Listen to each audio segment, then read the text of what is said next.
از студияи маркази радио Озодӣ ман Шалои Гулхоҷа шуморо бо тозатарин хабарҳои Тоҷикистону ҷаҳон ошно мекунам. Имрӯз 18 октябр аст ва ҳамроҳ мебинем ки дар дунё чӣ мегузарад. Сархуш набудааст. Бародарзодаи Толӣ Баёнбеков баъди пурсиш аз идораи пулиси шаҳри Хоруғ ҷавоб дода шуд. 4 нафари дигар барои итоат накардан ба кормандони милиса ҷавоб мегӯянд.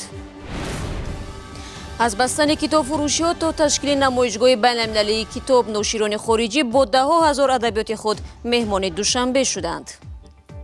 ташкили фурӯши китоб ва тарғиби китоб бояд беҳтар бошад, хубтар аст. падар муҳоҷир фарзандон дар тарбияи бибиҳову бобоҳо. муҳоҷират вазъи иқтисодии хонаводаҳоро беҳтар, аммо кӯдаконро аз муҳаббати волидайн дур кард. Абдураҳмон Аёнбеков, бародарзодаи Толӣ Баёнбеков, яке аз фармондеҳони ғайрирасмии вилояти Мухтори Бадахшони Кӯҳӣ баъди пурсиш озод шудааст. мақомот қаблан хабар дода буданд ки 15 октябр Абдураҳмон Аёнбеков дар пайи муқобилат бо кормандони пулис ҳамроҳ бо 4 нафари дигар боздошт шуд. Толӣ Баёнбеков имрӯз дар суҳбат бо Радио Озодӣ гуфт, маълум шудааст ки бародарзодааш сархуш набудааст ва бинобар ин раҳо гардид. Толӣ Баёнбеков дар мавриди постгоҳҳои шаҳри Хоруғ ҳам суҳбат кард. Boş molagi ama ki kur kastan, bak samu rozisku khati kur kastan ya pichand diga moldastan. Ashkas diga moldastan u posto baramon moldastan. O ashkas diga biran diga mo guftan ki ama in sho miran diga 15 taraf rozisku ash diga moldastan 22 ta buchtan.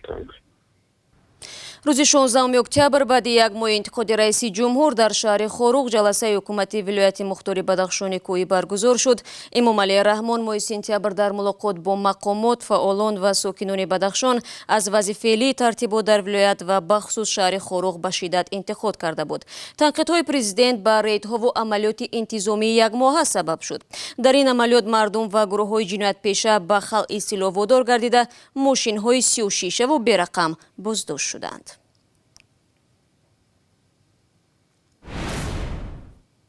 пойтахти Тоҷикистон имрӯз макони баргузории намоишгоҳи байналмилалии китоб буд. ин чорабинӣ дар шароите баргузор мешавад ки ба бовари соҳибназарон дар ҷомеаи имрӯз фарҳанги китоббезорӣ шакл гирифтааст ва дубора дар зеҳни мардум коштани тухми муҳаббат ба мутолиа кори андак нест. Барод Юсуфӣ ба тамошои намоишгоҳ рафт то бубинад кадом адабиёти ноширони хориҷӣ пешниҳод шудааст. шурӯъ аз асарҳои Антон Чехови рус то Александр Дюмаи фаронсавӣ, китобҳо аз сарнавишти Отатурку таърихи Узбекистон то рубоиёти Хайёму адибони муосири тоҷикро дар намоишгоҳи 8-уми байналмилалии китоби Душанбе пайдо кардан мумкин аст. дар ин намоишгоҳ ҳудуди 50 000 китобҳои мухталифи адабиву илмӣ ва таълимӣ ба намоиш гузошта шудааст. намоишгоҳ дар китобхонаи давлатии кӯдаконаи ба номи Миршакар шурӯъ ба кор кард. дар баробари ноширони хориҷӣ ки аз теъдоди онҳо аз 50 адад зиёд аст, ҳамчунин аз 7 давлати дунё, аз ҷумҳуриҳои Ҳиндустон, ҷумҳурии Исломии Афғонистон, ҷумҳурии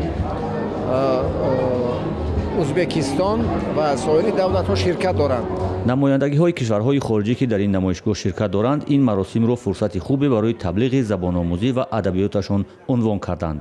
бар асоси мушоҳидаҳои онҳо аксаран кӯдакон ва наврасон ба забон ва адабиёти хориҷӣ мутаваҷҷеҳ шудаанд.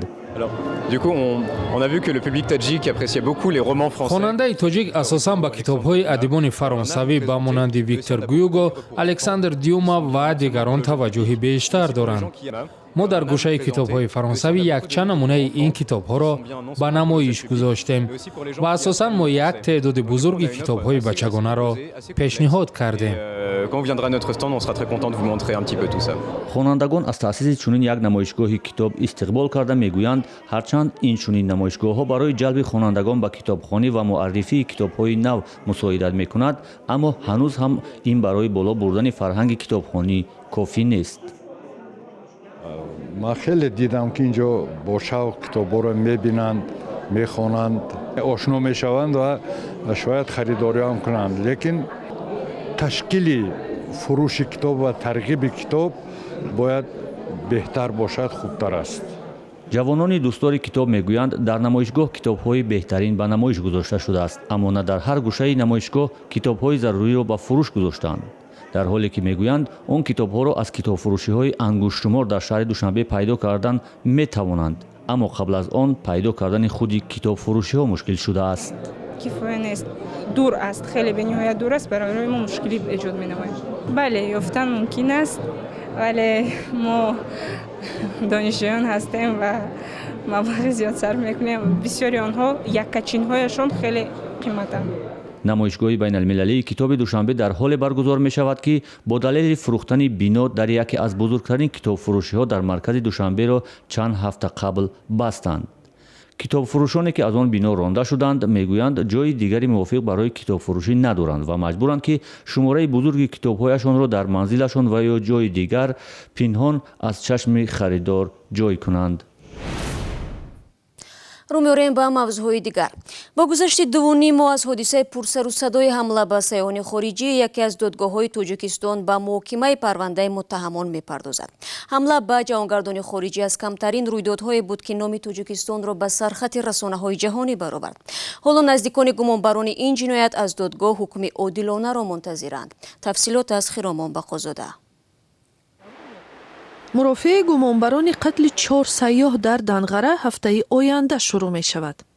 дар додгоҳи олии Тоҷикистон ба Радиои Озодӣ гуфтанд, аз моҳи октябр ин парванда мавриди омӯзиш қарор дошт. 29 июли имсол дар мавзеи себистони Данғара 5 нафар савори мошин нахуст сайёҳони дучархасаворро пахш карда ва баъдан ба онҳо бо табару корд ҳамла карданд. 4 ҳамлагар дар як амалиёт кушта ва 17 нафар бо айби ширкат ва ҳамдастӣ дар ин ҳамла боздошт шуданд. ҷои буду боши онҳо дар роҳ ки ҳаракат мекарда муайян карда шуда, чорабиноҳои дастгиркунанда амалӣ карда шуд. дар натиҷаи амалӣ кардан яке аз онҳо дастгир карда шуд ва яке аз онҳо дар ҷои дар ҳангоми муқовимат нишон додани силоҳ бо силоҳ нисбати кормандон дар ҷои ҳодиса нест нобуд карда шуд. гурӯҳи тундрави давлати исломӣ ин ҳамларо ба гардан гирифт, аммо мақомоти тоҷик ҳизби мамнӯи наҳзати исломии Тоҷикистонро дар ин ҳодиса гунаҳгор кард. сайёҳони кушташуда шаҳрвандони Амрико, Ҳолланд ва Шветсия буданд. мақомоти ин кишвар гуфтанд ки мунтазири натиҷаи таҳқиқот дар Тоҷикистон мешаванд. як масъули додгоҳи олӣ гуфт ки эҳтимолан мурофиа ба таври боз сурат мегирад. шумо барномаи хабарии Радиои Озодиро тамошо доред ва дар ин қисмати барнома дар бораи зани солхӯрдае ба шумо нақл мекунем ки нигоҳубини 8 набираро ба зимма дорад. волидайни ин кӯдакон пай дарёфти рӯзӣ ба Русия рафтанд ва парастории фарзандонашонро ба зиммаи биби пиронсолашон ҳавола карданд. ҳарчанд биби мегӯяд талош дорад бо набираҳо меҳрубон бошад, аммо дурӣ аз падару модар ба равони онҳо таъсир гузоштааст.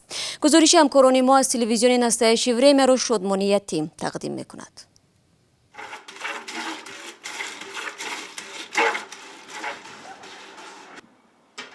зарифа шайловбекова сокини деҳаи Ивановкаи вилояти Чӯи Қирғизистон 8 набираро тарбия мекунад. фарзандони ин зани 60-сола барои кор ба Русия рафтаанд. набираи аз ҳама хурдӣ 2.5 сол дорад. бедор шавед, хезед, наҳорӣ тайёр шуд. онҳо шаб хунук хӯрданд ва мо бо либосҳояшон онҳоро хоб кардем. хезед бачаҳо, поин шавед, оҳиста поин шавед, эҳтиёт кунед, нафтед.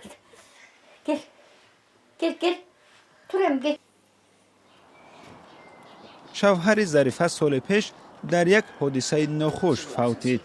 пиразан тамоми рӯз бо набираҳо банд аст. мо субҳи барвақт мехезем, дастурӯямонро мешӯем, либос мепӯшонем, барояшон наҳорӣ омода мекунем. ман 7 фарзанд дорам, 3 писар, 4 духтар. писари аз ҳама хурдиам ҳоло оиладор нест. зарифа хола мегӯяд фарзандонаш натавонистанд барои харидани хона сармоя ҷамъ кунанд. пуле ки аз муҳоҷират ба даст меоранд сарфи рӯзғор мешавад. кӯдаконро аз хурдӣ ба меҳнат кардан ташвиқ мекунад. набераи калонии зарифа хола то омадани амаки донишҷӯяш чорво нигоҳубин мекунад. онҳоро обу алаф медиҳад. негизи бала өзүнүн ата энеси менен болгон жакшы экен. дар умум хуб аст агар фарзандон бо волидонашон зиндагӣ кунанд.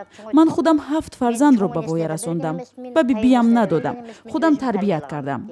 ба набераҳоям ҳоло сахт аст. барои падару модарашон ғамгин мешаванд. волидонашон барои онҳо ғам мехӯранд. хоҳ нохоҳ ман ба ҷои волидонашон буда наметавонам. волидони ин кӯдакон дар як сол як ё гоҳе 2 маротиба ба хона бармегарданд. ҳар гоҳ бо телефон суҳбат мекунанд. кӯдакон мепурсанд ки кай онҳо бармегарданд. кӯдакон ғамгин мешаванд. зарифа 5000 сом ё $70 нафақа мегирад. ҳам пули нафақа, ҳам пули широ барои набераҳо сарф мекунад. холаи Зарифа танҳо бибие нест, ки набераҳоро ба танҳоӣ нигоҳубин мекунад. дигар ҳамсояҳо ҳам кӯдакони худро бо волидон гузошта ба муҳоҷират рафтаанд. бармегардем ба Тоҷикистон. писарбачае ки ҳамагӣ 2 моҳи пеш шикоят дошт аз зодгоҳаш диҳаи дурдасти ноҳияи Данғара берун набаромадааст, аллакай дар хиёбонҳои марказии шаҳри Душанбе қадам мезанад. ин хонандаи 38-ум тобистони имсол дар суҳбат бо ҳамкорони мо гуфт, ки таътили ӯ ҳамеша бо иҷрои корҳои вазнин мегузарад ва ҳам орзуе дорад, ки хеле мехоҳад он амалӣ шавад. Радиои Озодӣ ин дафъа ҳам бо суроғи қаҳрамонаш рафт ва ӯро дар пойтахти кишвар ба навор гирифт. сироҷиддин бори нахуст ба шаҳри Душанбе сафар мекунад. вай 14 сол дорад ва ҷуз атрофи зодгоҳаш деҳаи Лолазори Данғара ҷоеро надидааст.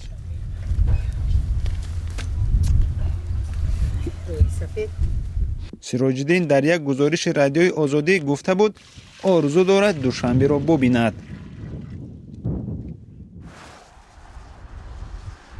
радиои Озодӣ хост сироҷиддинро ба мақсад бирасонад. барои таътили тобистона моро сёмка карда буданд ва раҳмат ба ҳамон шахсе ки моро ба ҳамин ҷо даъват намуд.